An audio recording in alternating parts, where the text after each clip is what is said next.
एक पत्नी की दर्द भरी कहानी। सुलेखा छत पर सीढ़ियों से लगभग दौड़ती हुई पहुंची। उसकी सांस फूलने लगी, उठती बैठती धड़कनें उसको स्पष्ट सुनाई दे रही थी। गर्म तन पर जब बारिश की बूंदें पड़ी तो वह सिन्हर उठी। रोम रोम जैसे एक अनकहे एहसास से पुलकित हो उठा। उसे लगा अभी अनुरूप जी आएंगे और टीवी सीरियल के हीरो की तरह आकर उसको अपने आलिंगन में कस लेंगे। इसी खूबसूरत एहसास को महसूस करते हुए उसने सारे कपड़े तार से उतार लिए। इधर नीचे अनुरूप जी ऑफिस से आने के बाद टीवी देखने में मशगूल थे। सुलेखा कपड़े दोनों बाहों में भरकर नीचे ले आई। एक उछली सी नज़र से अनुरूप जी ने उसकी तरफ देखा और फिर से टीवी स्क्रीन पर नजरें चिपका लीं। मुझसे अच्छी हर चीज़ है, चाहे अखबार हो, टीवी हो या किताब। सुलेखा मन ही मन बड़बड़ाए। वह थोड़ा सटकर उनके पास बैठ गई। तभी जेठानी का बच्चा आ गया। चाचू आज मेरे लिए चॉकलेट नहीं लाए, उसने रोते हुए तोतली जुबान से कहा। अभी चल रहा हूँ, कहते हुए उसने बच्चे को गोद में बैठा लिया और निकल गया बाहर बच्चे को चॉकलेट दिलाने। सुलेखा ने गहरी सांस ली। अब उसके मन के रोमांटिक भाव काफूर हो चुके थे। फिर से मन पति के पीछे दौड़ने लगा।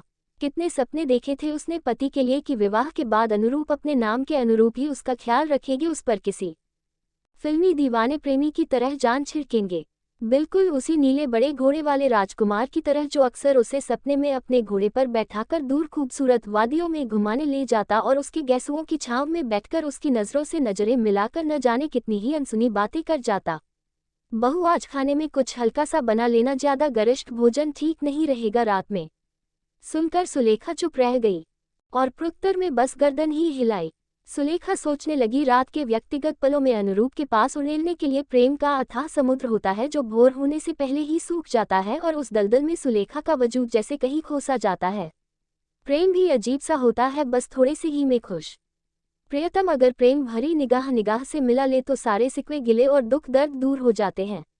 लेकिन ऐसा प्रेम जिसे वासना के अतिरिक्त और कुछ नहीं कहा जा सकता, वह नाभि के नीचे से ही शुरू होता है, आंखों से उसका कोई लेना देना नहीं। दो पल हाथों में हाथ डालकर साथी के साथ 4 कदम चलना जैसे कदमों को नई ऊर्जा से भर देता है। धीरे धीरे सुलेखा का मन पीछे को खींचने लगा, क्योंकि प्रेम एक जगह एक बंधन में रुकता ही कहाँ है। वो तो पागल पवन सा समधुर धुन सा बस बजता ही रहना चाहता है। आजकल तुम मुझसे खींची खींची सी रहती हो, अनुरूप ने उसे आलिंगन में लेते हुए कहा तो वह कसमसाए और चिल्लाकर कह देना चाहती थी कि यह प्रेम अब उससे नहीं होता, लेकिन वह चुप हो रही खामोशी से उस तूफान को गुजर देना चाहती थी, क्योंकि वह अनुरूप से प्रेम करती है। सच्चा प्रेम, भले ही उसका प्रेम प्रेम के अनुरूप नहीं हो। तुमने कभी पूछा नहीं मुझे क्या पसंद है, सुलेखा ने अपना पल्ला ठीक करते हुए कहा।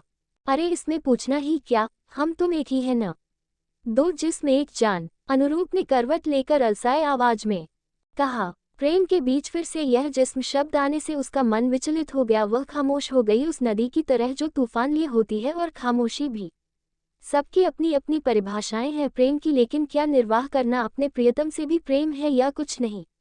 धीरे धीरे सुलेखा 2 बच्चों की माँ भी बन गई उसी वासना भरे प्रेम से, लेकिन अब उसका प्रेम ममता का रूप ले चुका था। अब वह किसी प्रेम की तलाश में नहीं रही, क्योंकि आकर्षण समाप्त हो चुका था और प्रेम तो था ही नहीं। Thanks for watching. Please like and subscribe the channel for more watching.